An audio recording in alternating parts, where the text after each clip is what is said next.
వాక్య భాగంలోకి వెళ్దాము. మరి ఒకసారి 1 సమూయేలు గ్రంథము 2వ అధ్యాయము 11వ వచనం నుంచి మనం చదువుకుందామండి. 1 సమూయేలు గ్రంథము 2వ అధ్యాయము 11వ వచనం నుంచి మనం చదువుకుందాం అమ్మా.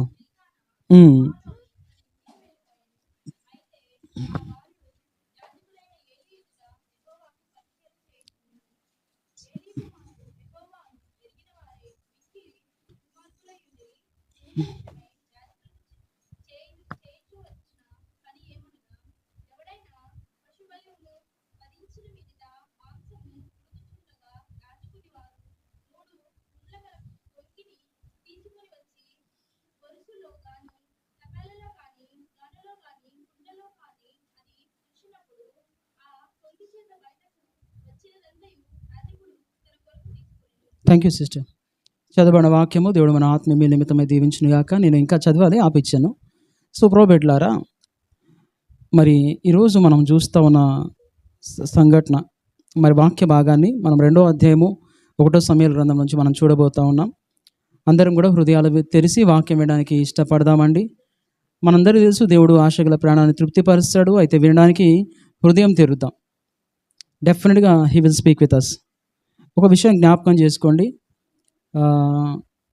తొందరలో దేవుడు మన సంఘాన్ని బలపరుస్తాడు. Really I will tell you, mighty things దేవుడు చేస్తాడు. ఎందుకంటే మా స్పిరిచువల్ లైఫ్ మాకు తెలుసు, మేము ఏ స్థితిలో ఉన్నామో మాకు తెలుసు. And we believe we will see the mighty things in front. ముందు రోజుల్లో బలమైన కార్యాలు మనం చూడబోతా ఉన్నాం. Amen. Yes, I believe that. So ప్రోబెట్లారా, కాబట్టి నమ్మకస్తులుగా దేవునికి బిడ్డలుగా మనం జీవిద్దాం. దేవుడు మనల్ని ఇక్కడే ఉంచాడు. మనం ఒకవేళ ఈ స్థితిలో ఉన్నప్పటికీ, ఇదే సంఘం ఇదే మందిరంలో ఉన్నప్పటికీ, but we will grow in spiritual life. ఆత్మీయంగా మనం ఒక ఉన్నత శిఖరాలు ఎక్కుతాం. I believe that. ఆమెన్.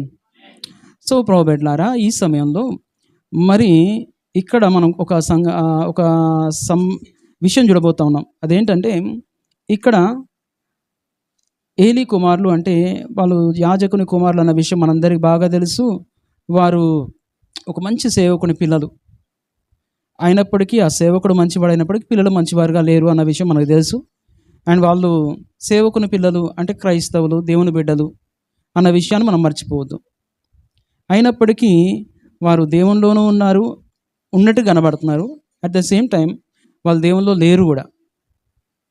వాళ్ళు దేవునిలో ఉన్నట్టే కనబడుతూ ఉన్నారు, కానీ వాళ్ళు దేవునిలో లేరండి. అంటే వాళ్ళలో ఎలాంటి మనసు ఉందంటే, దేవునితో ఉన్న మనసు లేదు.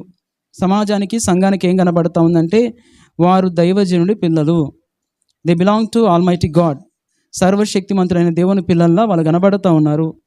కానీ వాళ్ళు దేవుని పిల్లలు కాదు అన్న విషయాన్ని మనం అర్థం చేసుకోవాలి. అంటే వాళ్ళ జీవిత విధానం కావచ్చు, వాళ్ళు కావచ్చు, డ్యూయల్ రోల్ ప్లే చేస్తున్నారు. ఇటు లోక సంబంధమైన జీవితాన్ని, అటు ఆత్మీయ జీవితాన్ని కలిగిన వారుగా సమాజానికి కనబడుతున్నారు.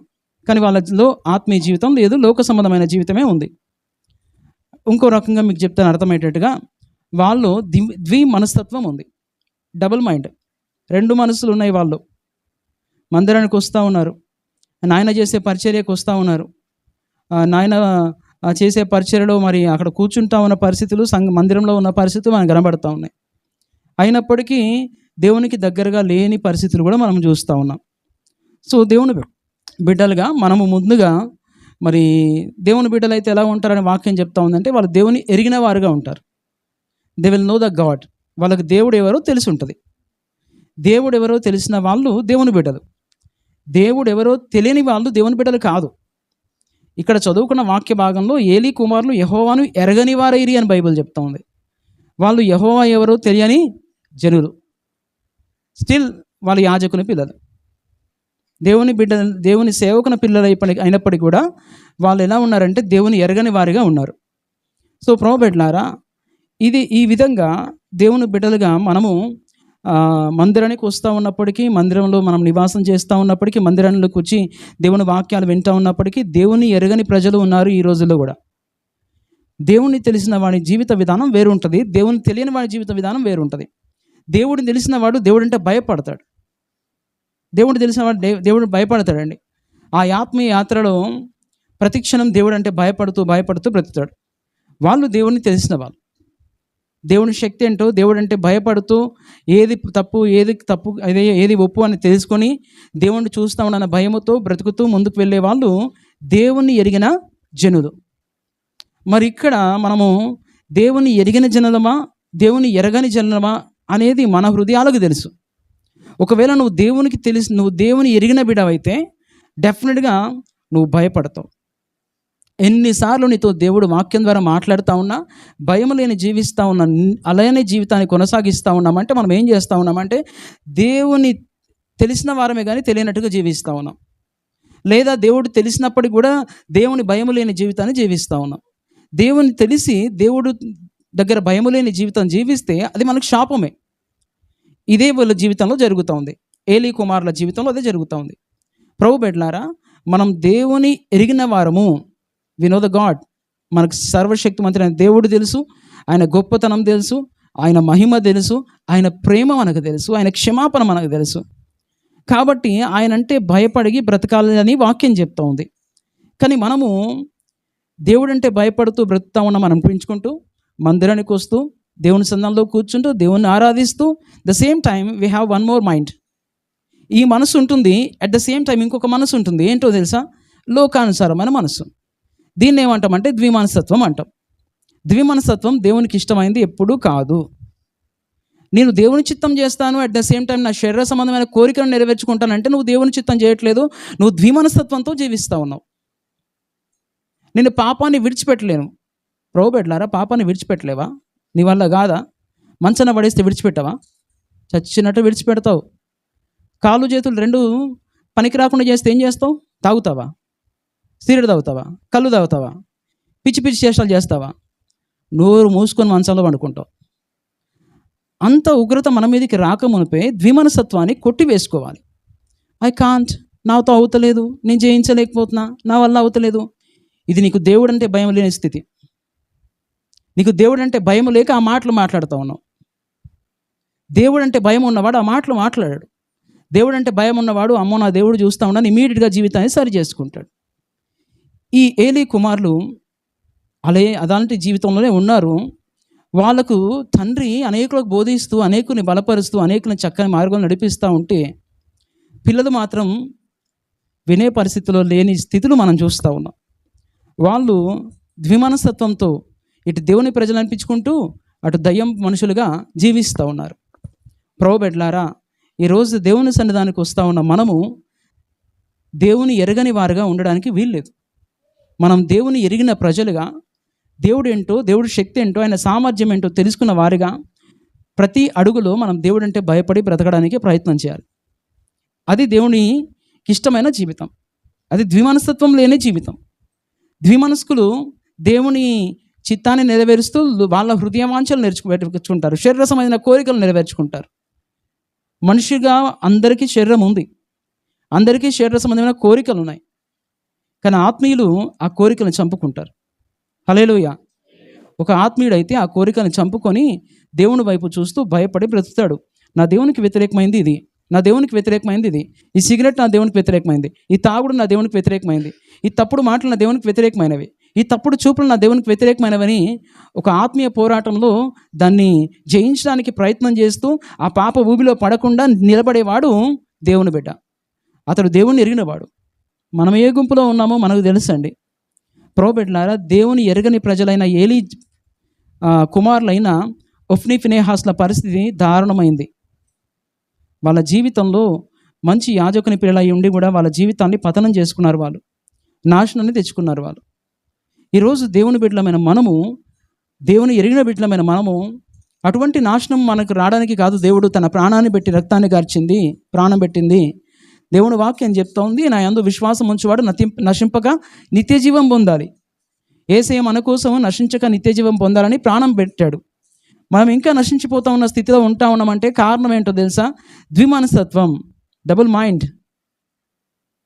ఒకటి దేవుని చిత్తానుసారమైన మనసు, ఒకటి మన శరీర సంబంధమైన మనసు. ఒకటి దేవుని చిత్తం చేసే మనసు, ఇంకోటి మన ఇష్ట ప్రకారంగా జీవించే మనసు. ఈ రెండు మన జీవితంలో ఉంటే మనం ఎవరమో తెలుసా? ద్విమనస్తత్వం గలవారం. అది ఉన్న వాళ్ళని దేవుడు ఎప్పుడూ ఇష్టపడు. ఈరోజు మనందరము రేపు ప్రభు రాకడ వస్తే ఎత్తబడే సంఘంగా ఉండాలి. ఆ సంఘం ఎలా ఉంటుందంటే మచ్చ కదా, ముడత మచ్చ డాగు లేనిది, కలంకం లేనిది కదండి, మలినం లేనిది, పరిశుద్ధమైంది. అలాంటి సంఘంగా ఉండాలనుకుంటే మనలో ద్విమనసత్వం ఉండడానికి వీల్లేదు. ప్రభు మనసు మనకు కావాలి. సో ప్రభు బిడ్డలారా, దేవుని ఎరుగని బిడ్డలుగా ఉన్న వీళ్ళు దేవుని కృపకు దూరం అయిపోయారు, దేవుని ఆశీర్వాదానికి దూరం అయిపోయారు.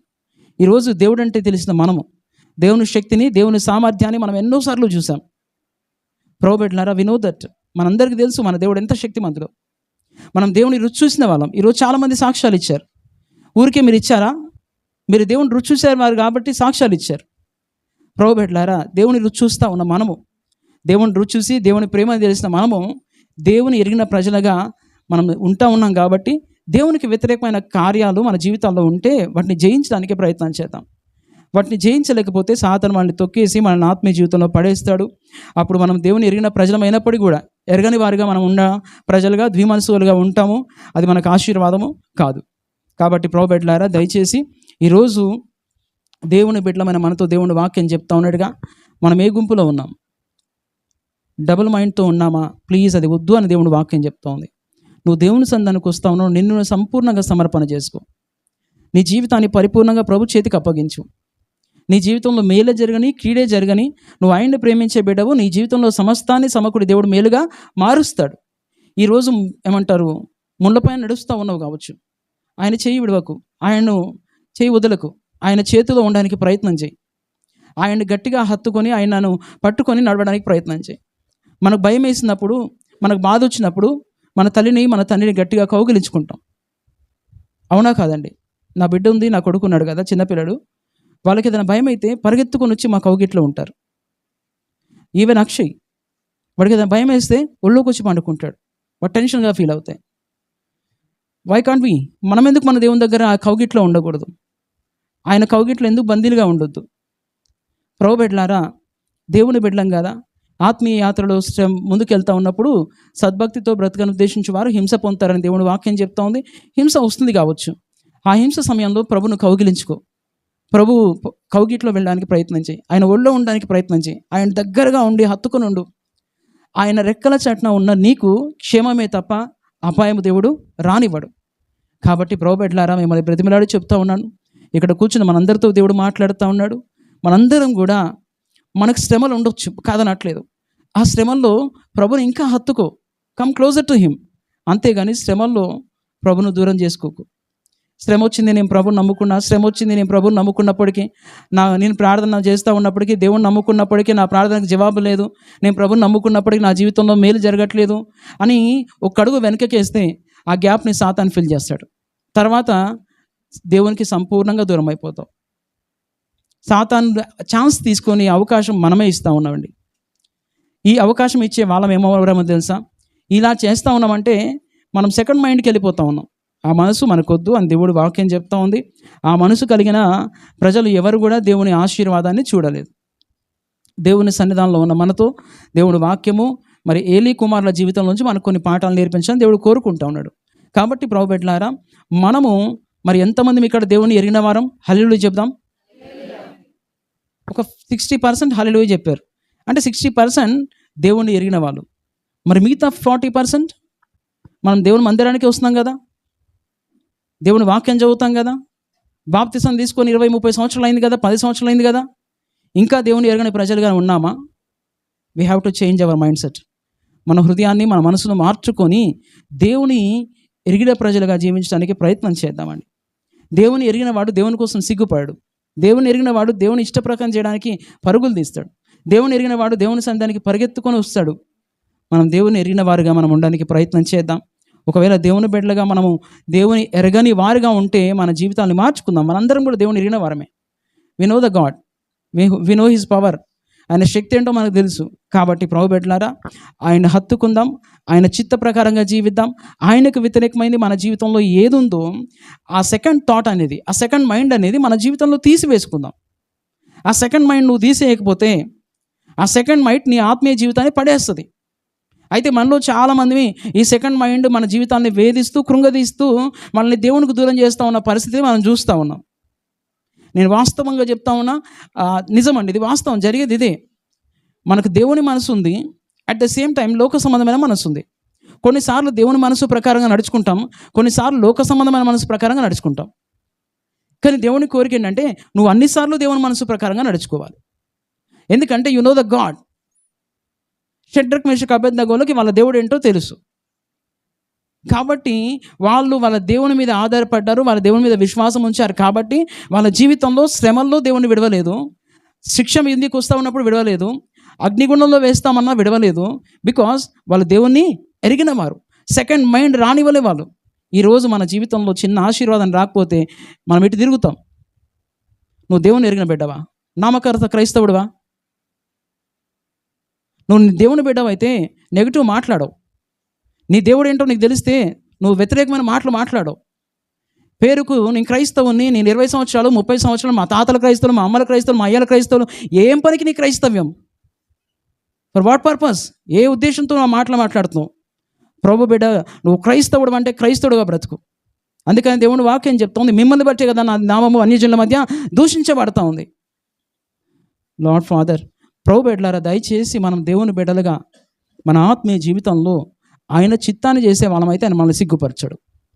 ఆయనను ఎరిగిన వారుగా మనం ఉంటే ఆయన మనల్ని సిగ్గుపరచరు.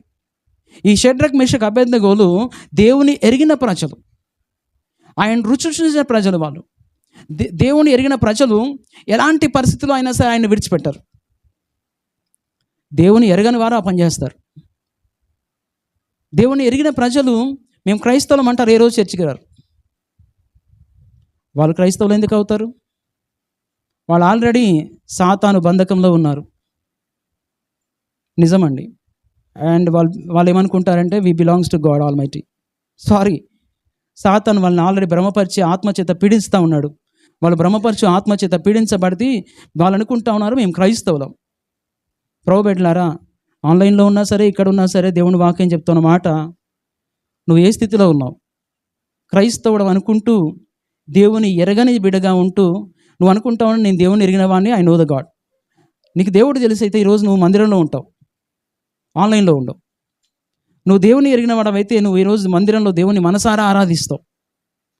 సో ప్రభు బిడ్డలారా, మనం ఏ స్థితిలో ఉన్నాం? దేవుని ఎరిగిన వారుగా ఉన్నామా, ఎరగని వారుగా ఉన్నామా అనేది ప్రశ్న. కాబట్టి మనల్ని మనము ఎలా ఉన్నాము అనేది దాన్ని మనం సరి చేసుకుందాం. దేవుని ఎరిగిన వారమైతే దేవుడు అంటే భయపడతాం. ఉదాహరణకి దేవుని ఎరిగిన యోసేపు అంటాడు, నా దేవునికి వ్యతిరేకంగా ఇలాంటి పాపం ఎలా చేయగలను? నా దేవునికి విరుద్ధంగా నేను ఈ పాపం ఎట్లా చేయాలి? నా దేవునికి వ్యతిరేకంగా నేను పాపం చేస్తే అది నాకు శాపం అవుతుంది. సో నేను నా దేవునికి వ్యతిరేకంగా నేను పాపము చేయను. అది భక్తి, అది దేవుని మనసుతో కూడిన మనసు. దేవుని ఎరగని ప్రజలు మాట్లాడే మాటలు ఏంటంటే సంసోన్లాగా పడిపోతారు. కాబట్టి ప్రభు బిడ్డలారా, దయచేసి దేవుని బిడ్డలమైన మనతో దేవుని వాక్యం చెప్తా ఉన్నట్టుగా దేవుని ఎరగని వారుగా మనం ఉండడానికి వీల్లేదు. ఇక్కడ నేనేం చెప్తా ఉన్నానంటే, ఏలీ కుమారులు దేవుని మందిరంలో ఉన్నారు. దేవుని ఒక యాజకుని కుమారులు, వాళ్ళ పేరుకు క్రైస్తవులు, బట్ వాళ్ళు దేవుని ఎరగని ప్రజలు. మనం పేరుకు క్రైస్తవులమైనా దేవుని ఎరిగిన ప్రజలం కాదా? ఎరగని ప్రజలుగా మనం జీవిస్తూ ఉన్నామా? మనకు దేవుని శక్తి తెలియదా? దేవుని ప్రేమ తెలియదా? ఒకవేళ తెలియకపోతే చిన్న ప్రాబ్లంలోనే దేవుని విడిచిపెడతావు. ఒక చిన్న ఆశీర్వాదం రాకపోతే ఇమ్మీడియట్గా దేవుని విడిచిపెడతావు. ఒకసారి ప్రార్థన చేస్తే జవాబు రాకపోతే దేవుని విడిచిపెడతావు. దేవుని ఎరగని ప్రజలు, దేవుని ఎరిగిన ప్రజలు విడిచిపెట్టరు. అబ్రహాం ఎప్పుడు విడిచిపెట్టలేదు దేవుణ్ణి, because he no the God. దానియేలు విడిచిపెట్టలేదు, దేవుడు ఆయనకు తెలుసు. షడ్రక్ మేషక్ అబేద్నెగోలకు దేవుడు ఎవరో తెలుసు. కాబట్టి వాళ్ళు దేవుని విడిచిపెట్టలేదు, దేవునికి వ్యతిరేకమైన మార్గంలో వాళ్ళు వెళ్ళలేదు. చావైనా రేవైనా ఏదైనా సరే మా దేవునితో ఉంటామని నిర్ణయం చేసుకున్నారు. అదే మనసుతో వాళ్ళు జీవిస్తూ ద్విమనస్తత్వం రానివ్వలేదు, ఏక మనసుతో జీవించారు. ఆ మనస్తత్వంతో జీవించే వారిని దేవుడు ఎప్పుడు తక్కువ చేయడు. దేవుడు ఎప్పుడు తక్కువ చేయడు, వాళ్ళని ఎప్పుడు దేవుడు సిగ్గుపరచాడు. మనం రోజు తెల్లారంగా లేవని మనందరికీ కొంతమంది వాక్యాలు వస్తుంటాయి, నేటి వాగ్దానాలు కదా. నిన్ను విడవను విడబాయను అనే వాగ్దానం వచ్చి అది చూసుకొని సంతోషపడి దాన్ని పట్టుకొని ఈరోజు వెళ్ళే వాళ్ళు చాలామంది క్రైస్తవులు ఉన్నారు. నువ్వు తాగుబోతువి, నువ్వు అది చూసి సంతోషపడి నిన్ను విడవను ఎడబాయను అన్నాడు. ఎక్కడ? కళ్ళు కంపౌండ్లోనా? నిన్ను విడవను ఎడబాయను అన్నాడు. చర్చికి రావు, ప్రార్థన చేసుకో, ఏమీ చేసుకో, కానీ వాగ్దానాలు మాత్రం చూసి వెళ్ళిపోతారు. ఈ రోజుల్లో చాలామంది తయారయ్యారు అట్లా. ప్రభు బిడ్డలారా, ఎక్కడ మనం ఉన్నాం? దేవుని బిడ్డలుగా మనల్ని మనము ఒక మాట జ్ఞాపకం చేసుకోండి. దేవుని వాగ్దానం ఒకటి వచ్చిందంటే ఆ వాగ్దానం వెనకాల ఒక మాట ఉంటుంది అన్న విషయాన్ని అర్థం. నిన్ను విడువను ఎడబాయని అన్నాడంటే ఆ చాప్టర్ చదవండి. నా ధర్మశాస్త్ర ప్రకారంగా మోషే నడుచుకున్నట్టుగా నువ్వు నడుచుకుంటే, నా అడుగుజాడలు నడుచుకుంటే, నేనంటే భయం కలిగి బ్రతికితే నేను విడవను, నేను ఎడబాయను. ఎవరిని పడితే వాళ్ళని కాదు, ఎవరికి పడితే అది వాళ్ళకి కాదు వాగ్దానం. నువ్వు పాప జీవితంలో జీవిస్తూ ఈ వాగ్దానాన్ని తీసుకొని నాతో మాట్లాడాడు దేవుడు అని పొంగిపోకు. నేను సాతాను భ్రమపరుస్తూ ఉన్నాడు ఆ రూపంలో. ఒక వాగ్దానం నీ చేతికి వచ్చినప్పుడు దాన్ని తృణీకరించుకో. ఏమంటారు, దాని ప్రకారంగా జీవించాలనుకుంటే, ఆ ఆశీర్వాదం నీ సొత్తు కావాలనుకుంటే, ఆ వాక్య భాగాలు చెప్పిన ప్రకారంగా నువ్వు బ్రతికితే నిన్ను విడిబడి ఎడబాయాడు. అంతే తప్ప దాన్ని తీసుకొని మనం ఎంజాయ్ చేస్తూ ఉన్న వాళ్ళము మనలో ఉన్నాం, మళ్ళీ లోక సంబంధమైన జీవితాన్ని జీవించే వాళ్ళ మనలో ఉంటే దేవుని వాక్యం చెప్తా ఉంది వాళ్ళు దేవుని ఎరగని ప్రజలు. కాబట్టి ప్రభుబెట్లరా కొన్నిసార్లు దేవుడు వాగ్దానాలు ఇస్తాడు. మీ ఆత్మీయ జీవితాన్ని చూసి, ప్రార్థన జీవితాన్ని చూసి, మీ భక్తిని చూసి, మీ ఆత్మీయతను చూసి, మనలో ఉన్న ఆత్మీయ జీవితాన్ని చూసి దేవుడు మనకి వాగ్దానం ఇస్తాడు. ఇచ్చిన వాగ్దానం దేవుడు నెరవేరుస్తాడండి. దేవుడు నెరవేరుస్తాడు. కానీ కొన్నిసార్లు అది నెరవేర్చబడదు. ప్రవచనం ద్వారా దేవుడు సేవకుల ద్వారా మాట్లాడతాడు. కొన్నిసార్లు అది నెరవేర్చబడదు. అప్పుడు ఏమనుకుంటామంటే పాస్టర్ గారు ఇచ్చిన ప్రవచనం రాంగ్, పాస్టర్ గారు ఇచ్చిన ప్రవచనం కాదు, రాంగ్. నీ ఓవర్ కాన్ఫిడెన్స్. దేవుడు మాట్లాడాడు కదా ఇలా దీవిస్తానని, కాబట్టి దేవుడు దీవిస్తానన్నాడు, సో చలో అట్లే అనుకుంటారు. మరి అట్లా అనుకుంటే దేవుడు ఎవరితో చెప్పాడో తెలుసా అండి? దేవుడు సొలొమోనుతో అంటాడు, నువ్వు నీ తండ్రి మార్గంలో నడుచుకుంటే, నీ తండ్రి ఏ రకంగా నా ఇష్ట ప్రకారంగా జీవించో అట్లా జీవిస్తే నీ సింహాసనం నిత్యం స్థిరపరుస్తా అన్నాడు. మరి ఆ వాగ్దానం నెరవేర్చబడిందా? చెప్పండి, నెరవేర్చబడిందా? మీరందరూ నన్ను వింతగా చూస్తున్నారు. నెరవేర్చబడలేదు ప్రభుబెట్లరా. కారణం ఏంటో తెలుసా?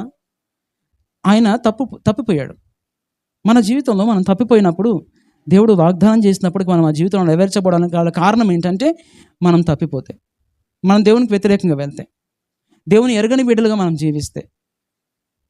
కాబట్టి దేవుని ఎరిగిన ప్రజలుగా, దేవుడు అంటే భయం కలిగి, భక్తి కలిగి, దేవునికి వ్యతిరేకమైన వాటిని విడిచిపెట్టుకొని, దేవుని అంటిపెట్టుకొని జీవించడానికి మన జీవితాన్ని చక్కదిద్దుకుందామండి. వీళ్ళు చేసిన ఆ పొరపాటు వాళ్ళ జీవితాలకు శాపమైంది. ఈరోజు దేవుని బిడ్డలుగా మనం దేవుని సంధానికి వస్తూ ఉన్నాం. మనము దేవుని ఎరిగిన వారమై ఉండాలి, మన పిల్లలు కూడా దేవుని ఎరిగిన వారై ఉండాలి. ఏలీ దేవుని ఎరిగిన వాడు, ఆయన పిల్లలు దేవుని ఎరగని వారు. ప్రభు బిడ్డలారా, ఒక మాట చెప్తాను. 1 సమూయేలు 4:11 మనం చదువుదామండి ఒకసారి. 1 సమూయేలు 4:11 అమ్మ.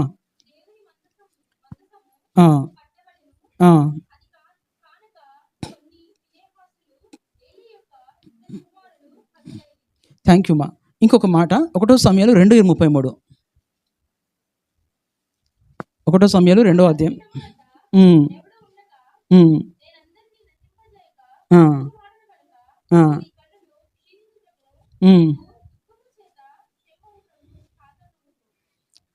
ప్రోబెడ్లారా, ఈ 2 వాక్య భాగాల్లో ఒక దగ్గర మరణం చూస్తూ ఉన్నాం, ఇంకో దగ్గర మరణానికి సంబంధించిన వాక్యాన్ని చూస్తూ ఉన్నాం. ఇది రావడానికి గల కారణం ఏంటో తెలుసా? ఏలీ కుమారులు తండ్రి మరణానికి తెచ్చుకోవడానికి, తండ్రి మరణానికి కూడా ఒక రకంగా వాళ్ళ కారణమయ్యారు. సో ప్రోబెడ్లారా, దేవుని బిడ్డలమైన మనతో దేవుని వాక్యం చెప్తూ ఉన్నట్టుగా తండ్రులుగా మనం మన పిల్లల్ని చక్కదిద్దుకోవాలి, ప్రేమించాలి, వాళ్ళని చక్క చేసుకోవాలి, ప్రేమించుకోవాలి, వారిని చక్కదిద్దుకొని ఆత్మీయ జీవితంలో ముందు నడుచుకోవాలి. మనం దేవుని ఎరిగిన వారం అయితే సరిపోదు, మన పిల్లలు కూడా దేవుని ఎరిగిన వారుగా మనం సిద్ధపరచాల్సిన బాధ్యత మనకుంది. సో ఆ విధంగా సిద్ధపరచుకుంటూ మనం దేవుని ఎరిగిన ప్రజలుగా ఉందాం. ఏదో దేవుని సన్నిధానికి వస్తున్నంత మాత్రాన నువ్వు దేవుని ఎరిగిన బిడ్డవు కాదు. దేవుని ఎరగని స్థితిలో ఉన్న నీవు దేవుని ఎరిగిన బిడ్డగా ఉండడానికి ప్రయత్నం చేయి. దేవుని ఎరగని స్థితిలో ఉన్నప్పుడు నువ్వు దేవుని కోసం నిలబడలేవు, శ్రమల్లో ఉండలేవు, బాధల్లో ఉండలేవు, స్థిరంగా ప్రభులో ఉండలేవు. దాని ప్రతిఫలంగా వాళ్ళు ఎవరు అంటే దేవుని ఎరగని వారు. నేను ఒక ఎగ్జాంపుల్ మీకు చెప్పాను. అబ్రహాం దేవుని ఎరిగినవాడు కాబట్టి స్థిరంగా నిలబడ్డాడు. షడ్రక్ మెషక్ అబేద్నెగోలు దేవుని ఎరిగిన వారు కాబట్టి వాళ్ళు స్థిరంగా నిలబడ్డారు. కానీ దేవుని ఎరగని వారు స్థిరంగా ఉండరు. కాబట్టి ప్రభు బిడ్డలారా, మనం దేవుని ఎరిగిన వారమా, దేవుని ఎరగని వారమా? నేను దేవుని ఎరిగిన వాడిని, నేను గొప్పగా చెప్పగలుగుతా. నాకు తెలుసు నా దేవుని శక్తి ఏంటో. ఎందుకంటే నా ప్రతి కష్టంలో, నా ప్రతి బాధలో, నా వేదనలో నేను నిలబడ్డాను ఈరోజు మీ ముందంటే ఇట్స్ గాడ్స్ గ్రేస్. ఇక్కడ నిలబడి మాట్లాడే శక్తి సామర్థ్యం నాకు లేదు, కనీసం లేచి నిలబడే ఓపిక నాకు లేదు. But it is the grace of my God I'm standing here. నా దేవుని కృప నన్ను ఇక్కడ నిలబెట్టింది. అందుకని నా నమ్మకం ఏంటో తెలుసా? ఆయన ఏంటో నాకు తెలుసు. నాకు తెలుసండి ఆయన ఏంటో. అందుకని మీకు చెప్తా ఉన్నా, మీరు దేవుని ఎరిగిన వారై ఉండాలి. మనం దేవుని ఎరిగిన వారమై ఉన్నప్పుడు, ఆయన శక్తి సామర్థ్యం తెలిసిన వారమై ఉన్నప్పుడు మనం కదల్చబడకుండా స్థిరంగా ఏకమనసుతో ఉంటాం. లేకపోతే ద్విమనసుతో మనల్ని వేధిస్తుంది, మనల్ని పడేస్తుంది, దేవునికి దూరం చేసి శాపానికి దగ్గర చేస్తుంది. ఏలీ కుమారుల జీవితంలో అదే జరిగింది. మన జీవితంలో అది జరగకుండా దేవుని తెలుసుకుందాం, దేవుని ప్రేమ లోతుల్లోకి ఎదుగుదాం, దేవుని మీద విశ్వాసంతో ముందుకు సాగడానికి ప్రయత్నం చేద్దాం. రెండో మాట మనం చూద్దాం. 1 సమయాలు అదే 2వ అధ్యాయం 12వ వచనంలో ఒకసారి చదవండి అమ్మా. ఫస్ట్ ఆఫ్ ఆల్ యెహోవాను ఎరగని వారు, సెకండ్లీ మిక్కిలి దుర్మార్గులు. ఎవరు వాళ్ళు? యాజకుని పిల్లలు. మరి మనం ఎవరం? దేవుని పిల్లలం. మరి దుర్మార్గులమా? దుష్ట మార్గంలో నడుస్తూ ఉన్నామా? ప్రోబెడ్లారా, ఒకవేళ మన మార్గం దుర్మార్గం అయిందైతే దాన్ని మార్చుకోవాల్సిన బాధ్యత మనకుంది. మనం వెళ్ళే మార్గం దుష్ట మార్గం అయితే మనం మార్చుకోవాల్సిన బాధ్యత మనకుంది. ఎందుకంటే దుష్ట మార్గంలో వెళ్ళడం దేవుని ప్రణాళికే కాదు, దుర్మార్గంగా జీవించడం దేవుని చిత్తమే కాదు. మరి వీళ్ళు మిక్కిలి దుర్మార్గులు అని బైబిల్ చెప్తూ ఉంది. మిక్కిలి అంటే చాలా దుర్మార్గులు, భయంకరమైన దుర్మార్గులు వీళ్ళు. మంచి మార్గం నడవట్లేదు వీళ్ళు. మరి దేవుని బిడ్డలమైన మనము ద్విమనస్తత్వం ఉన్నప్పుడు మంచి మార్గంలో నడవలేము కదండి. దేవుని భయపడేవాడు మంచి మార్గంలో నడుస్తాడు. అందుకని దావీదు అంటాడు, దేవా నీకు ఆయాసకరమైన మార్గం నా యందు ఉందేమో, నా హృదయాన్ని నన్ను ఒకసారి చూడు దేవా, ప్లీజ్ క్లెన్స్ మీ, నన్ను కడుగు దేవా, నన్ను పరిశుద్ధపరచు ప్రభా అని ప్రార్థన చేస్తున్నాడు. ప్రభు బిడ్డలారా, ఎప్పటికప్పుడు మనల్ని మనం పరీక్షించుకొని మన బ్రతుకులు సరి చేసుకోవాల్సిన భారమై మనం ఉన్నాం. మనల్ని మనం కడుక్కోవాలి. దుర్మార్గం, ఎందుకంటే మనుషులం కదా, పొద్దున్న నుంచి సాయంత్రం వరకు ఒకసారి ఏదో పొరపాట్లు జరుగుతూ ఉంటాయి, కాదనట్లేదు నేను, మిస్టేక్స్ జరుగుతాయి. నేనే నోరు జారు ఒక మాట అంటానేమో, ఒకసారి చెడు చూపులు చూస్తానేమో, చెడు మాటలు మాట్లాడతానేమో. బట్ నా యేసే రక్తంలో నన్ను నేను కడుక్కొని ఇంకోసారి ఆ పాపంలో పడకుండా జాగ్రత్త పడాలి. ఆ దుర్మార్గంలో నేను వెళ్తే దాన్ని నేను సరి చేసుకోవాలి. అదే దుర్మార్గంలో నేను వెళ్తే శాపానికి నేను వెళ్ళిపోతాను. కాబట్టి ఏలీ కుమారులు మిక్కిలి దుర్మార్గులు అయ్యారు, దేవుని సన్నిధానంలో ఉన్న వాళ్ళు అయినప్పటికీ. మరి ఈరోజు ప్రభు పాదాలసిందానికి వస్తా ఉన్న మనం మిక్కిలి దుర్మార్గులా ఉండొద్దండి. దుర్మార్గులుగా మనం ఉండకూడదు. దుర్మార్గం అంటే తప్పుడు మార్గం, దేవునికి వ్యతిరేకమైన మార్గం. నేను బిజినెస్ చేస్తూ ఉన్నా, ఆ బిజినెస్లో ఒక మాట చెప్తాను. నిన్న నేను ఒక చిన్న హోటల్ పెట్టిన. ఆ హోటల్లో మా ఇంట్లో ఫ్రిడ్జ్ ఉంది. ఇవాళ చట్నీ చేసి మామూలుగా ఇంట్లో పెట్టిన. రేపు పొద్దున షాప్ ఓపెన్ చేయగానే అదే చట్నీ తీసుకొచ్చి ప్రజలకు పెట్టిన. అది ఏ మార్గం? అలాంటి చేసే వాళ్ళకి షాపులు మూతపడతాయి తప్ప ఓపెన్ చేయబడవు. దేవుడు ఇష్టపడాడు ఇలాంటి పని. నాకు తెలిసిన ఒక బిడ్డ చేసింది, మొత్తమే మూసుకుంది షాపు. మంచిగా బ్లెస్ చేశాడు దేవుడు, గొప్పగా దీవించాడు. ఆ షాప్ ఎంతగా ఉండేదంటే ఎప్పుడు జనాలతో నింపబడి ఉండేది. అయితే ఒకరోజు నా దగ్గరకు ఒక మాట వచ్చింది. ఏమనంటే, పాస్టర్ గారు వాళ్ళు మీ చర్చి మెంబర్సేనా? అవును. ఏంది పాస్టర్ గారు, చల్లగా ఉంది చట్నీ అన్నది. ఆ నెక్స్ట్ రోజు నేను వెళ్ళి అడిగిన, అమ్మ చట్నీ చాలా చల్లగా ఉందంటే, ఏం లేదు పాస్టర్ గారు, నేను పడేది ఏమంది కానీ ఫ్రిడ్జ్లో పెట్టిందంట. ఫ్రిడ్జ్లో పెట్టి మళ్ళీ నెక్స్ట్ రోజు కస్టమర్స్కి వేస్తే ఊకుంటారా? నువ్వు దేవుని బిడ్డవు కదా. ఇట్లా ప్రోబెట్లారా, ఇలాంటి చిన్న చిన్న పొరపాట్లు, తప్పుడు మార్గం, అది రేపు పాయిజన్ అయితే వాళ్ళ పరిస్థితి ఏంటి? ఇట్లా అన్యాయం, ఇది అక్రమంగా. లాస్ట్ వీక్ మనం ఇదే అంశం మీద మాట్లాడుకున్నట్టున్నాం, అక్రమం చేయటం వల్ల ప్రేమ చల్లారుతుందని. ఆ రోజు తర్వాత ఆ షాప్ కంప్లీట్గా మూతపడ్డది. ఆ తర్వాత వాళ్ళు ఎన్ని ప్రయత్నాలు చేసినా మళ్ళీ ఆ సక్సెస్ కనబడలేదు. నేనేం చెప్తా ఉన్నంటే, నువ్వు వ్యాపారంలో దుర్మార్గంను అనుసరించకు, నీ జీవితంలో దుర్మార్గం అనుసరించకు, నీ ఆత్మీయ జీవితంలో ఎక్కడ కూడా దుర్మార్గము జరుగుతూ. దేవుని బిడ్డగా నువ్వు ఒక చక్కని మార్గంలో, సన్మార్గంలో నడవాలి. ఇక్కడ వీళ్ళు సన్మార్గంలో నడవాల్సిన వాళ్ళు. ఎందుకంటే తండ్రి సన్మార్గాన్నే బోధించేవాడు, పరిశుద్ధమైన కానీ బోధిస్తూ ఉన్నవాడు. కానీ కుమారులు దుర్మార్గంలో వెళ్తూ ఉన్నారు. ఒక మాటలో చెప్పాలంటే, మన పరమ తండ్రి సన్మార్గాన్ని మనకు చూపిస్తూ ఉంటే మనం దుర్మార్గులుగా ప్రవర్తిస్తూ ఉన్న స్థితిలో మనం ఉంటే, ప్రోబెడ్లారా, దేవుడు ఈ రోజు ఒక హెచ్చరిక చేస్తాడు. నా బిడ్డ ఆ మార్గాన్ని మార్చుకో. నువ్వు దేవుని బిడ్డవు, దుర్మార్గంలో నువ్వు వెళ్ళొద్దు. నువ్వు దేవుని బిడ్డవు, దేవునికి వ్యతిరేకమైన మార్గంలో నువ్వు వెళ్ళొద్దు. దేవునికి వ్యతిరేకమైన మార్గము ఏంటో నీకు తెలుసు, నాకు తెలుసు.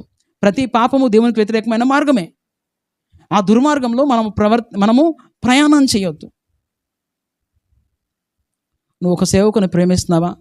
ఒక సేవకు నీకు ఇంటికి వచ్చాడా, 10 రోజుల తర్వాత మిగిలిపోయింది తీసి నీ సేవకుని చేతిలో పెడితే అది నీకు శాపం, ఆశీర్వాదం కాదు. నిజమండి. ఒకప్పుడు ఒక ఆయన నాకు కుక్క తిన్న ప్లేట్లో అన్నం పెట్టాడు. శాపం అండి, అది ఆశీర్వాదం కాదు. ప్రోబెడ్లారా, అది నాకు తర్వాత తెలిసి బాధపడ్డాను. నేను బాధపడి ఉండొచ్చు కానీ ఆయనకు శాపం కదా. సేవకుల విషయంలో బీ కేర్ఫుల్.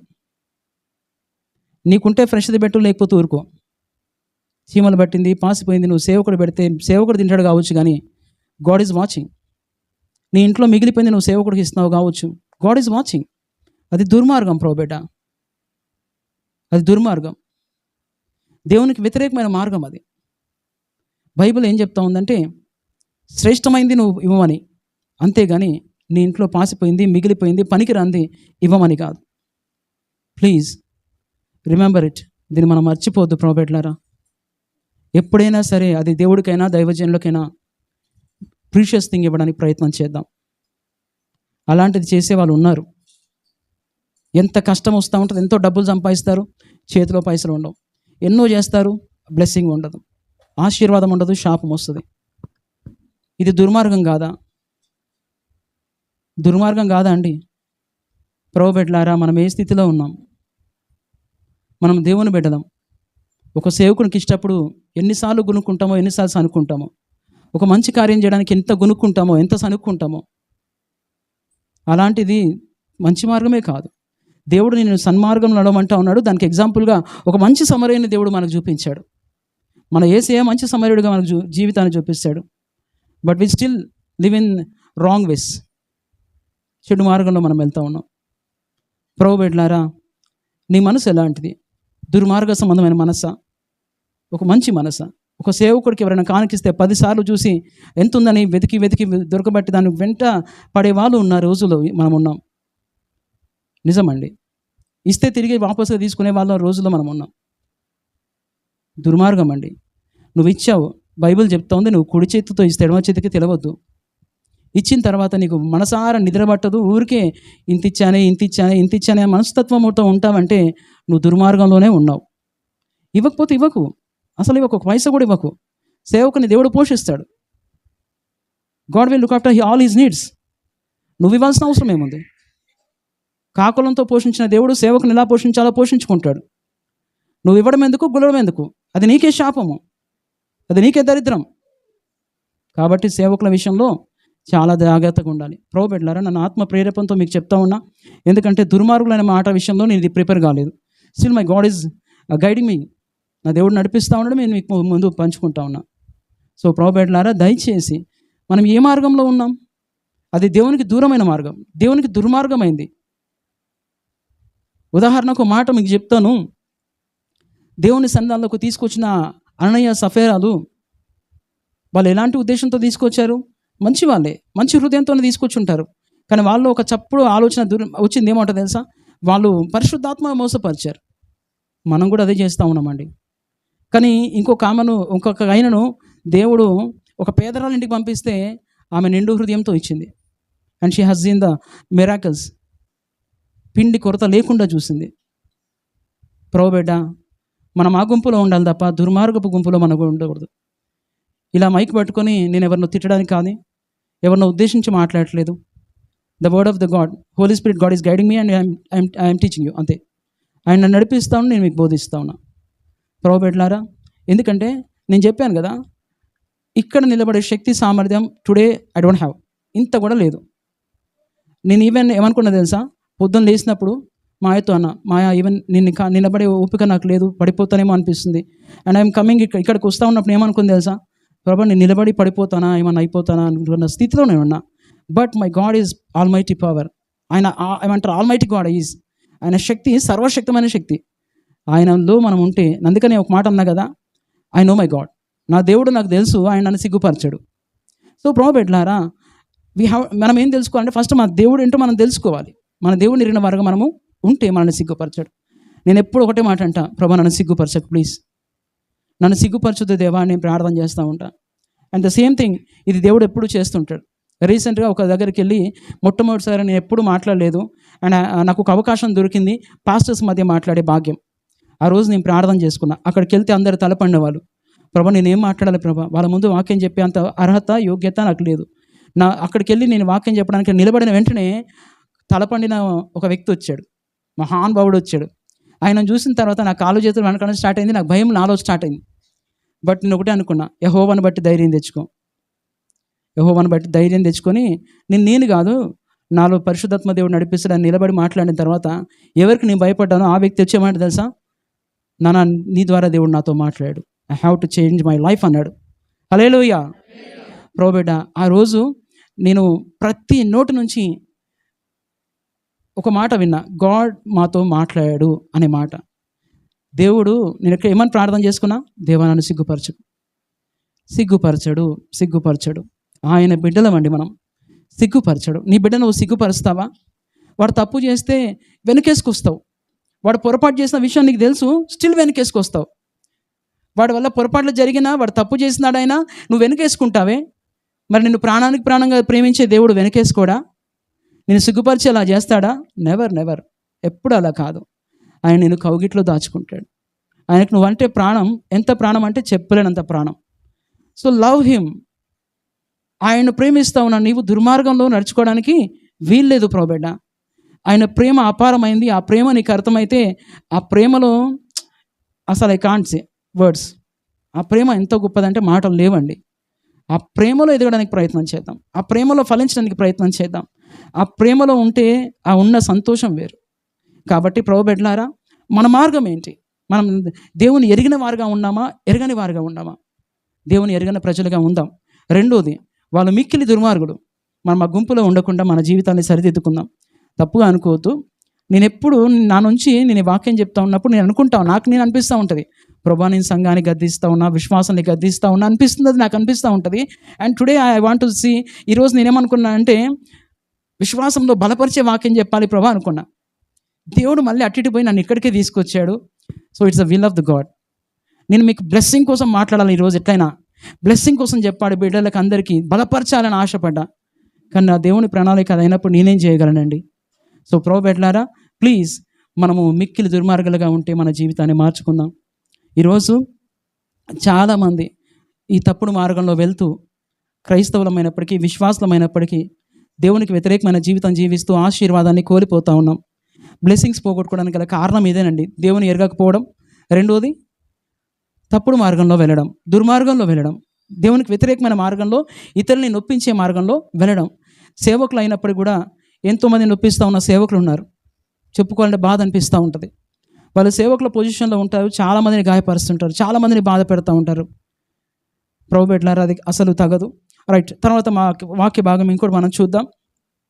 2వ అధ్యాయం 17వ వచనం. నేను ముగిస్తానండి ఈ మాటతో, ఎందుకంటే ఇంకా 4-5-6 మాటలు ఉన్నాయి. బట్ 11 అవుతుంది. చదవండి అమ్మా.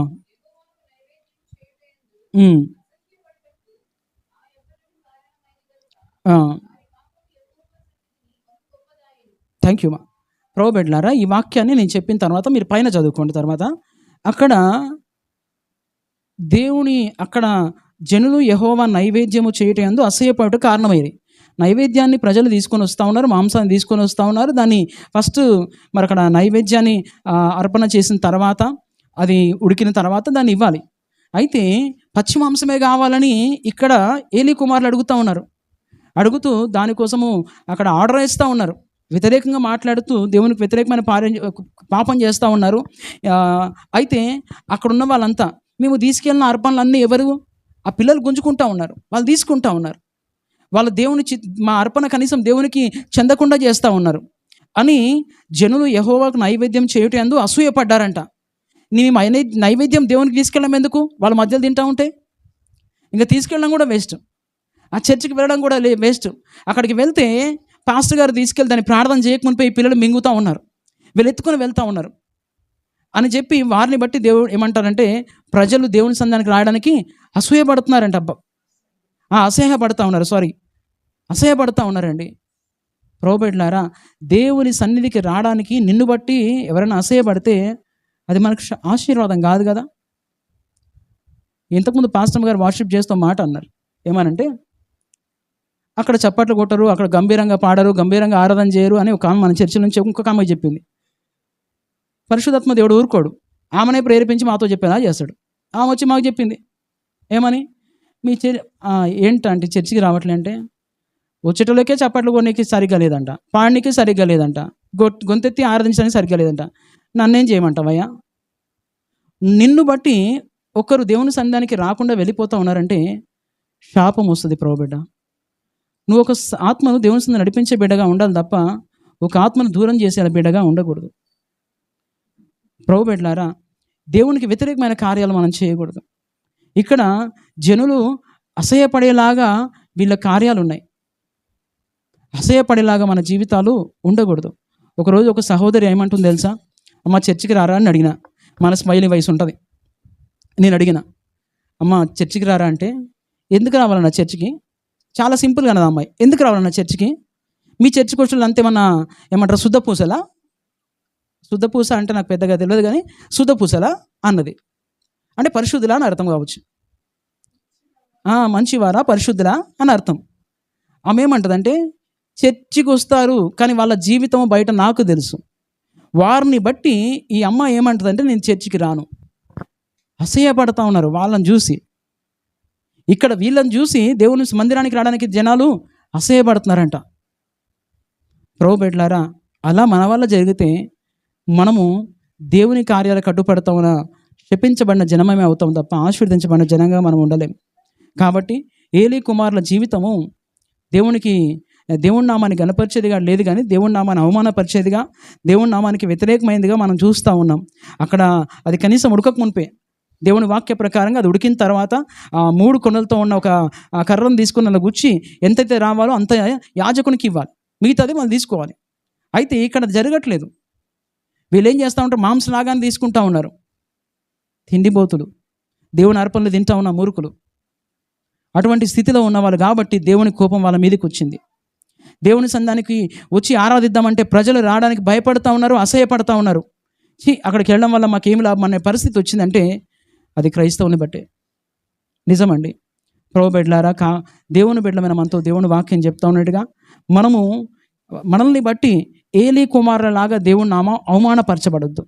ఏలీ కుమారుల బట్టి దేవుని నామానికి అవమానం రావడం వలన ఏలీ కానీ ఏలీ కుటుంబం కానీ బాగుపడలేదు. ఏలీ పిల్లలు నాశనం అయిపోయారు. ఈరోజు అటువంటి నాశనం మనం తెచ్చుకోవద్దు. దేవుని బిడ్డలుగా అది దేవుని బిడ్డలమని చెప్పుకుంటూ దేవునికి వ్యతిరేకమైన జీవితం జీవించే జీవితం అది. అంతే డబుల్ మైండ్ ఉన్న జీవితం, డబుల్ లైఫ్ ఉన్న జీవితం, ఇటు అటు ఉన్న జీవితం, అది దేవునికి వ్యతిరేకమైన జీవితం. కాబట్టి బిడ్డలారా, దయచేసి దేవుని బిడ్డలుగా ముందు దేవుని ఎరిగిన వారిగా మనం ఉందాం. రెండోది మిక్కిలి దుర్మార్గమైన జీవితం మనలో ఉండకుండా చూసుకుందాం. మూడోదిగా మనల్ని బట్టి దేవుని నామానం అవమానపరచబడకుండా మనల్ని బట్టి ఒకరు ప్రభు సంఘానికి రావాలి. ఈ రోజుల్లో మనం ఎవరైనా విశ్వాసులు ఉంటే ఏం చేస్తారంటే చర్చెస్కి గైడ్ చేయరు. వాళ్ళు ఏం గైడ్ చేస్తారంటే పెద్ద పెద్ద చర్చెస్కి గైడ్ చేస్తారు. తప్పుగా అనుకోవద్దు. పెద్ద పెద్ద చర్చెస్కి గైడ్ చేస్తారు. అక్కడ వెళ్ళి కూర్చుంటే ఆమె ఎవరో ఆయనకు తెలియదు, ఈమె ఎవరో ఆయనకు తెలియదు. అండ్ అక్కడ వాళ్ళు ఒక్కటే కోరిక ఏంటంటే, మేము పెద్ద చర్చికి వెళ్తా ఉన్నాం, పెద్ద చర్చికి వెళ్తే దేవుడు నీకు కిరీటం ఏం పెట్టరు, చిన్న చర్చికి వస్తే కూడా నీకు దేవుడు ఏం కిరీటం పెట్టాడు. కానీ ఆత్మీయంగా బలపడతాం. నీ స్థితి కాపరికి తెలిసి ఉంటుంది, నువ్వెవరో కాపరికి తెలిసి ఉంటుంది, నీ పేరు తెలిసి ఉంటుంది, నీ ఊరు తెలిసి ఉంటుంది, నీ ఇంట్లో బాధ తెలిసి ఉంటుంది. కాపరితో మాకు సంబంధం లేదంటే నువ్వు ఫోన్లు చేయవు, మాట్లాడవు, మాతో నచ్చే ఉండవు, అది వేరే విషయం, అది మాకు సంబంధం లేని విషయం. కానీ కాపరితో సహవాసము మీకు ఆశీర్వాదం. అక్కడ కాపరితో సహవాసం లేని సంఘాలకు నడిపించే వాళ్ళు ఈ రోజుల్లో చాలామంది ఉన్నారు. సో బిడ్డలారా, దయచేసి మనము జనాల్ని ఏ విధంగా నడిపిస్తూ ఉన్నాం? మనల్ని బట్టి జనాలు అసహ్యపడతా ఉన్నారా? లేకపోతే మనల్ని బట్టి కొందరు దేవుళ్ళలోకి వస్తూ ఉన్నారా? ఆ విధంగా మన జీవితాన్ని సరి చేసుకోవడానికి ప్రయత్నం చేద్దాం. మనల్ని బట్టి ఎప్పుడు కూడా ఎవరు అసహ్యపడకూడదు. అసహ్యపడ్డారంటే దేవుడిని మనల్ని బట్టి అది మనకే శాపం అవుతుంది. మనల్ని బట్టి ఒకరు ప్రభు దగ్గర రావాలి, ప్రభును హత్తుకొని జీవించాలి. కానీ ఏలీ కుమారులను బట్టి దేవుని దగ్గర రావడానికి ఒక్కొక్కరు వ్యతిరేకించారు. దేవుని దగ్గర రావడానికి వాళ్ళు బాధపడతా ఉన్నారు. అక్కడికి వెళ్ళడం వల్ల వచ్చే ఉపయోగం లేదు. దేవుని మేము సరిగా ఆరాధించలేకపోతూ ఉన్నాం. అక్కడికి వెళ్ళడం ద్వారా దేవుని చిత్తం ప్రకారంగా మేము చేయలేకపోతా ఉన్నాం. మేము చేసేది కూడా వాళ్ళు పాడు చేస్తూ ఉన్నారన్న ఒక బ్యాడ్ నేమ్ అక్కడ వచ్చింది. అది శాపంగా మార్చబడింది అన్న విషయాన్ని మనం చూస్తామండి. కాబట్టి ప్రభుబిడ్డలారా, మనం ఎలా ఉన్నామో మనల్ని మనం సరి చేసుకుందాం. అంతేకాదు ఇక్కడ చాలా వాక్య భాగాలు ఉన్నాయి. మరి 1 సమూయేలు గ్రంథం 2వ అధ్యాయం 17వ వచనంలో వారి పాపం యెహోవా సన్నిధిలో గొప్పదాయను అని దేవుని వాక్యం చెప్తా ఉంది. మన పాపం దేవుని సన్నిధానంలో గొప్పది కాకూడదు. ప్లీజ్, దేవుని సన్నిధానంలో మన పాపం గొప్పది కావద్దు. దేవుని సన్నిధానానికి వచ్చినప్పుడు మన ప్రవర్తన చక్కదిద్దుకొని మనం చాలా జాగ్రత్తగా దేవుని వాక్యం మాత్రమే విందాం, దేవుని వాక్య ప్రకారంగా మాత్రమే బ్రతుకుదాం. దాని తర్వాత వాళ్ళ చెడు కార్యములు చేయువారని వాక్యం చెప్తా ఉంది. ఎక్కడికి? దేవుని బిడ్డలుగా చెప్పబడుతూ, దేవుని సేవకుని బిడ్డలుగా చెప్పబడుతూ ఉన్న వాళ్ళు చెడు కార్యములు చేస్తూ ఉన్నారంట. ఈరోజు ఆ స్థితి మన జీవితంలో ఉండకూడదు. ఈవెన్ తండ్రి కూడా వారితో మాట్లాడుతూ ఉన్నాడు. ఏమనంటే 1 సమూయేలు 2:25లో తండ్రి మాట విననివారు. తండ్రి ఏమో గట్టిగా ఏం గద్దించలేదు, మెల్లగా చెప్తా ఉన్నాడు. సుకుమారంగా, నా కొడుకు బాధపడతాడేమో సుకుమారంగా చెప్తా ఉన్నాడు. ఈ రోజులో మనం అందరం అదే చేస్తూ ఉన్నాం. బిడ్డ బాధపడుతుందని, కొడుకు బాధపడతాడని సుకుమారంగా చెప్తాం. అట్లా కాదు నాయన, ఇట్లా చేయి, ఇట్లా కాదు బిడ్డ, అట్లా చేయి అని మెల్లగా చెప్తాం. వాడినాడు, వాడి నాశనానికి కారణం నువ్వే. వాళ్ళకు ఒక మాట మీరు చదవచ్చు. ఈ 25లో ఉన్న మాట కన్నా పై వాక్య భాగాలు మీరు చదివితే ఏలి వారితో మాట్లాడాడు. కుమారులారా, మీరు ఇట్లా చేస్తూ ఉన్నారు, ఇది కాదు అని చెప్తా ఉన్నాడు తప్ప బైబిల్ తర్వాత వాక్య భాగాలు ఏమంటుందంటే వాళ్ళని గద్దించలేదు, వారికి చెప్పాల్సిన విధంగా చెప్పలేదు. మనం గద్దించుకోవాలి, చక్కదిద్దుకోవాలి. సో ప్రభుబిడ్డలారా, వారి తండ్రి మాట వినని వారుగా ఉన్నారు ఈరోజు. కాబట్టి దయచేసి దేవుని బిడ్డలమైన మనతో దేవుని వాక్యం చెప్తా ఉన్నట్టుగా మనల్ని మనము ఈ ఏలీ కుమారులు డబుల్ మైండ్ ఉన్నట్టుగా మనం చూస్తాం. ఈ డబుల్ మైండ్ అంటే దేవుని సన్నిధానంలో ఉంటూ దేవునికి వ్యతిరేకమైన జీవితం జీవిస్తూ ఉన్నారు. మనం అలాంటి వారుగా ఉంటే ప్లీజ్ మన మైండ్ సెట్ చేంజ్ చేసుకుందాం. ఇక్కడ దేవుడు ఒక మాట మీకు చెప్తాను. ఏదైనా వాక్యం ద్వారా దేవుడు నాతో మాట్లాడు అనుకున్నప్పుడు మనం చేంజ్ చేసుకోవాలి. అంతేగాని పాస్టర్ గారు నన్ను నిలబెట్టి తిట్టడానుకునే ఆలోచన మన హృదయంలోకి రావద్దు. ఎప్పుడైతే పాస్టర్ గారు నన్ను అన్నాడు అనే ఫీలింగ్లోకి నువ్వు వెళ్ళిపోయావంటే అది పాస్టర్ గారి మాటగా నువ్వు తీసుకున్నావు, నీ జీవితం ఎప్పుడూ మారదు. అది దేవుని వాక్యంగా నువ్వు తీసుకుంటే నువ్వు మార్చబడతావు. ఇది దేవుని వాక్యము, దేవుడు నాతో మాట్లాడాడు, నాలో ఈ తప్పు ఉంది, దేవుడు నాకు చూపించాడు, సో నేను మార్చుకుంటా అని పశ్చాత్తాపడి కన్నీళ్ళు విడిచి నీ పాపాన్ని విడిచిపెడితే నువ్వు బ్లెస్ అవుతావు. అంతే తప్ప సేవకుడు నన్ను తిట్టాడు అనుకుంటే మాత్రం, నేను ఒక మాట చెప్తా ఉన్నా, ఇక్కడ నిలబడిన నేను మళ్ళీ చెప్తా ఉన్నా, నిలబడడానికి అర్హత లేని వాడిని నిలబెట్టి మాట్లాడడం వెనకాల పరిశుద్ధాత్మ దేవుని సహాయం ఉంది. సో మాట్లాడేది నేను కాదు, నా ఆత్మదేవుడే మాట్లాడుతూ ఉన్నాడు. కాబట్టి ప్లీజ్ మనం తీసుకుందామండి. ఇక్కడ ఇంకా చాలా విషయాలు ఉన్నాయి. అండ్ ఇఫ్ గాడ్ విల్స్ మళ్ళీ తర్వాత పంచుకుంటా. ఇక్కడ మనం దేవుని వాక్యం చెప్పినట్టుగా ఇక నుంచైనా దేవుని ఎరిగిన బిడ్డలుగా పాపాలకు దూరంగా దేవునికి దగ్గరగా పరిశుద్ధంగా ఉందాం. దుర్మార్గపు మార్గంలో ఉంటామా దాన్ని విడిచిపెడదాం. రెండోది, మనల్ని బట్టి దేవుని నామం అవమానపరచబడకుండా జాగ్రత్త పడదాం. మనల్ని బట్టి ఎవరు దేవుణ్ణి అసహించుకోవద్దు, ఆ విధంగా మనం ఉందాం. తర్వాత వారి పాపము దేవుని సన్నిధానంలో గొప్పదైంది. దేవుని సన్నిధానానికి వస్తా ఉన్న నీ పాపం కడిగివేయబడాలి తప్ప పాపం గొప్ప కాకూడదు. నీ పాపం గొప్పగా అయితే నీ ఆశీర్వాదం ఎక్కడ గొప్పగా అవుతుంది? కాబట్టి నీ ఆశీర్వాదం గొప్పదయ్యేలాగా చూసుకో, నీ ఆత్మీయ జీవితం గొప్పదయ్యేలాగా చూసుకో, నీ విశ్వాసం గొప్పదయ్యేలాగా చూసుకో, నీ వ్యక్తిగత అనుభవం దేవునితో గొప్పదయ్యేలాగా చూసుకో, నీ మంచితనం గొప్పదయ్యేలాగా చూసుకో, నీ మంచి మార్గం గొప్పదయ్యేలాగా చూసుకో. అంతేగాని నీ పాపం గొప్పదయ్యేలాగా నువ్వు చూసుకోవద్దు. అలాంటి జీవితాన్ని ఇక్కడ వీళ్ళు జీవించి శాపాన్ని తెచ్చుకున్నారు. వాళ్ళ కార్యములన్నీ చెడ్డ కార్యములే. దేవుని సంధానికి వస్తా ఉన్న మన కార్యములు ఎలా ఉన్నాయో మనకు తెలుసు. కాబట్టి మన కార్యములు చెడ్డ కార్యములు అయితే, మన కార్యములు దేవునికి వ్యతిరేకమైన కార్యములు అయితే, మనము ప్రభు పాదలసనంలో ఈ సమయంలోనే తలలు వంచి కళ్ళు మూసుకొని ప్రభు పాదలసనంలో ప్రార్థన చేసి ఏలీ కుమార్ లాంటి మనస్తత్వం కానీ డబుల్ మైండ్ కానీ మన జీవితాల్లో ఉంటే, ఇటు దేవుని బిడ్డలుగాను అటు లోకానికి సంబంధమైన వ్యక్తులుగాను మనం జీవిస్తే దాన్ని విడిచిపెట్టుకొని మన జీవితాలను చక్కదిద్దుకోవడానికి మనల్ని మనం ప్రభు చేతికి అప్పచెప్పుకుందాం. అప్పుడు దేవుని ఆశీర్వాదం మన మీద ఉంటుందండి. కాబట్టి ప్రార్థన చేద్దాం. అందరం కూడా తళ్ళు వంచి కళ్ళు మూసుకొని, ప్రభు బిడ్డలారా ప్లీజ్ అందరం తళ్ళు వంచి కళ్ళు మూసుకొని